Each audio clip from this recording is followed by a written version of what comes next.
প্রিয় দর্শক, স্বাগত জানাচ্ছি সারাদিনের সংবাদে প্রতিদিনের আয়োজন রাত 11টার শীর্ষ সংবাদে। সারা বিশ্বের গুরুত্বপূর্ণ সব সংবাদের শিরোনাম জেনে নিন শুরুতেই। আওয়ামী লীগ সরকার নিষিদ্ধের দাবিতে ফের উত্তাল দেশ।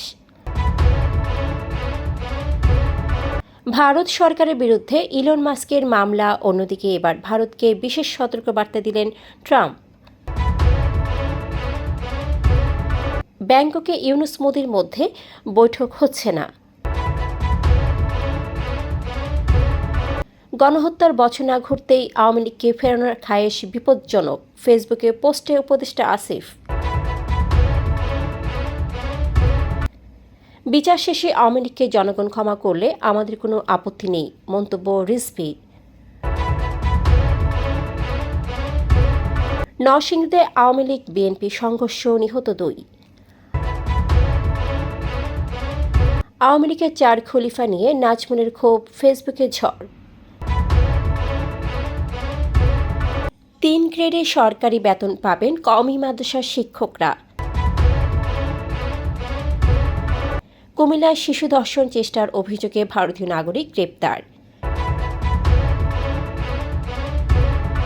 সচিবালয়ে আউটসোর্সিং কর্মীদের জন্য নতুন নীতিমালা প্রণয়ন। প্রিয় দর্শক, এবারে জেনে নিন বিস্তারিত। ফ্যাশন ব্র্যান্ড মানে আর্ট। ঢাকা বিশ্ববিদ্যালয়ে আওয়ামী লীগকে নিষিদ্ধের দাবিতে মধ্যরাতে বিক্ষোভ মিছিল করেছেন একদল শিক্ষার্থী। প্রধান উপদেষ্টার বক্তব্য প্রত্যাহার এবং গণ আন্দোলনে ক্ষমতাচ্যুত দলটিকে নিষিদ্ধের দাবিতে তারা এই প্রতিবাদ করেন। বৃহস্পতিবার রাত 1টায় হলপাড়া থেকে মিছিলটি বের হয়ে ভিসি চত্বর ঘুরে রাজু ভাস্কর্যের পাদদেশে গিয়ে শেষ হয়। সেখানে আগুন জ্বালিয়ে বিক্ষোভের পর সংক্ষিপ্ত সমাবেশ করেন তারা। শুক্রবার বিকাল 3টায় একই দাবিতে রাজু ভাস্কর্যের পাদদেশে বিক্ষোভ সমাবেশ অনুষ্ঠিত হয়। এছাড়াও একই দাবিতে দেশের বিভিন্ন স্থানে বিক্ষোভ মিছিল ও সমাবেশ অনুষ্ঠিত হয়। সাবেক টুইটার এক্স এ কন্টেন্ট সেন্সরশিপের অভিযোগে ভারত সরকারের বিরুদ্ধে কর্ণাটক হাইকোর্টে মামলা করেছে। ব্লুমবার্গের এক প্রতিবেদনে জানানো হয়, ইলন মাস্কের মালিকানাধীন প্রতিষ্ঠানটি ভারতের আইটি অ্যাক্টের ধারা ৭৯(৩)(b) ব্যবহার করে কন্টেন্ট ব্লক করার প্রক্রিয়াকে অগণতান্ত্রিক ও আইনি সুরক্ষা এড়িয়ে চলার মতো বলে অভিযোগ করেছে। অন্যদিকে মার্কিন প্রেসিডেন্ট ডোনাল্ড ট্রাম্প বলেছেন, ভারত বিশ্বের সর্বোচ্চ শুল্ক আদায়কারী দেশগুলোর একটি, যা যুক্তরাষ্ট্রের জন্য সমস্যা। ব্রেইটবার্ট নিউজকে দেওয়া সাক্ষাৎকারে তিনি জানান, ভারত শুল্ক কমাবে বলে আশা করছেন, না হলে ২রা এপ্রিল থেকে সমপরিমাণ শুল্ক আরোপ করবে যুক্তরাষ্ট্র। এপ্রিলের প্রথম সপ্তাহে ব্যাংককে বসছে বিমস্টেকের ৬ষ্ঠ সম্মেলন, যেখানে অংশ নেবেন ডক্টর মোহাম্মদ ইউনূস ও ভারতের প্রধানমন্ত্রী নরেন্দ্র মোদি।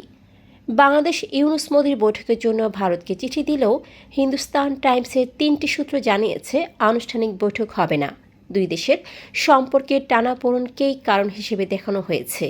তবে সম্মেলনের ফাঁকে সংক্ষিপ্ত কথোপকথন হতে পারে বলে আশা করা হচ্ছে। অন্তর্বর্তী সরকারের যুব ও ক্রীড়া উপদেষ্টা আসিফ মাহমুদ ভূঁইয়া বলেছেন, আমরা কবে থেকে জার্মানি, ইতালির চেয়ে বেশি ইনক্লুসিভ ডেমোক্রেটিক হয়ে গেলাম। গণহত্যার বছর না ঘুরতেই আওয়ামী লীগকে ফেরানোর খায়েশ বিপজ্জনক। শুক্রবার দুপুরে নিজের ভেরিফাইড ফেসবুক পেজে এক পোস্টে এ মন্তব্য করেন তিনি। অন্যদিকে আওয়ামী লীগের পুনর্বাসন জনগণ মেনে নেবে না বলে মন্তব্য করেছেন বাংলাদেশ জামায়াতে ইসলামীর আমির শফিকুর রহমান। শুক্রবার সকালে নিজের ভেরিফাইড ফেসবুকে দেওয়া এক পোস্টে জামায়াতের আমির এ কথা বলেন। গণহত্যা, লুটপাটে জড়িত নন এমন নেতাদের নেতৃত্বে আওয়ামী লীগের রাজনীতিতে বাধা নেই বলে মন্তব্য করেছেন বিএনপি সিনিয়র যুগ্ম মহাসচিব রুহুল কবির রিজভী। তিনি বলেন, আওয়ামী লীগের রাজনীতি নয়, বরং দ্রুত বিচার নিশ্চিত হওয়া জরুরি। বিচারের পর দলটিকে জনগণের কাছে ক্ষমা চাইতে হবে, আর জনগণ ক্ষমা করলে বিএনপির আপত্তি থাকবে না। শুক্রবার উত্তরা দক্ষিণা খানের ফায়দাবাদে দুস্থদের মাঝে ঈদ সামগ্রী বিতরণ অনুষ্ঠানে তিনি এসব কথা বলেন। নরসিংদীর রায়পুরায় আধিপত্য বিস্তার নিয়ে আওয়ামী লীগ ও বিএনপি নেতাকর্মীদের সংঘর্ষে 2 জন নিহত ও বেশ কয়েকজন আহত হয়েছেন।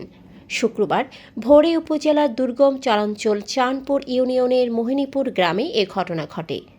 নিহতদের ঘটনায় গ্রামে আতঙ্ক বিরাজ করছে। ঘটনাস্থল পরিদর্শন করেছে পুলিশ।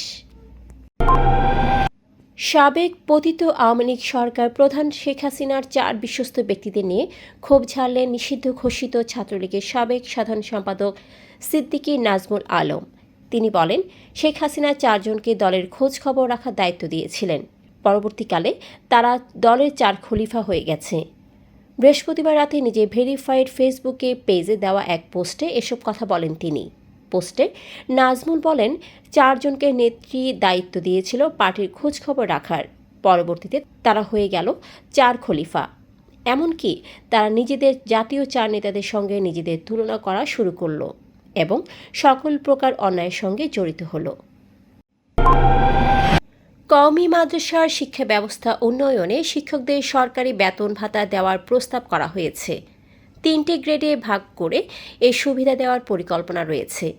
সম্প্রতি শিক্ষা মন্ত্রণালয়ের কারিগরি ও মাদ্রাসা শিক্ষা বিভাগের কওমি মাদ্রাসা শিক্ষা ব্যবস্থা উন্নয়ন রূপকল্প 2025 থেকে 35-এ এ প্রস্তাব করা হয়।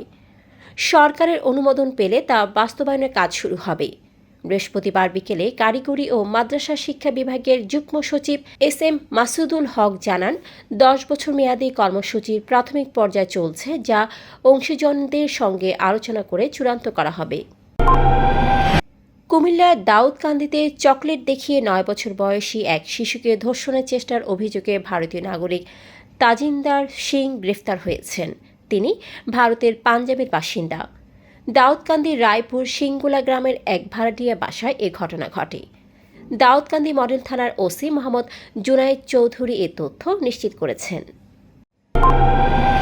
বাংলাদেশ সচিবালয়ে কর্মরত আউটসোর্সিং কর্মীদের জন্য নতুন নীতিমালা প্রণয়ন করছে গৃহায়ন ও গণপূর্ত মন্ত্রণালয়। নতুন নিয়ম অনুযায়ী কোনো ঠিকাদারি প্রতিষ্ঠান চাইলে কর্মী ছাঁটাই করতে পারবে না এবং বেতন পরিশোধের স্বচ্ছতা নিশ্চিত করা হবে। শুক্রবার মন্ত্রণালয় সূত্রে জানা যায়, বেতন পরিশোধে অনিয়ম এবং ঘুষের মাধ্যমে নিয়োগ দেওয়ার অভিযোগে তদন্ত কমিটি গঠন করা হয়েছিল। এতে প্রমাণ মেলে ঠিকাদাররা সুপারিশের ভিত্তিতে ঘুষ নিয়ে নিয়োগ দিত, নির্ধারিত কর্মঘণ্টার বাইরে কাজ করিয়ে পারিশ্রমিক দিত না এবং মূল বেতনও যথাযথভাবে পরিশোধ করত না। এসব সমস্যার সমাধানে নতুন নিরাপত্তা ব্যবস্থা ও সেফটি বিধান তৈরি করা হচ্ছে। দর্শক, এতক্ষণ আমাদের সাথে থাকার জন্য ধন্যবাদ। প্রতি মুহূর্তে দেশ বিদেশের গুরুত্বপূর্ণ সব সংবাদ জানতে ভিজিট করুন www.সারাদিনেরসংবাদ.com ও চোখ রাখুন সারাদিনের সংবাদের অফিসিয়াল ফেসবুক পেজে। Fashion brand Money Art.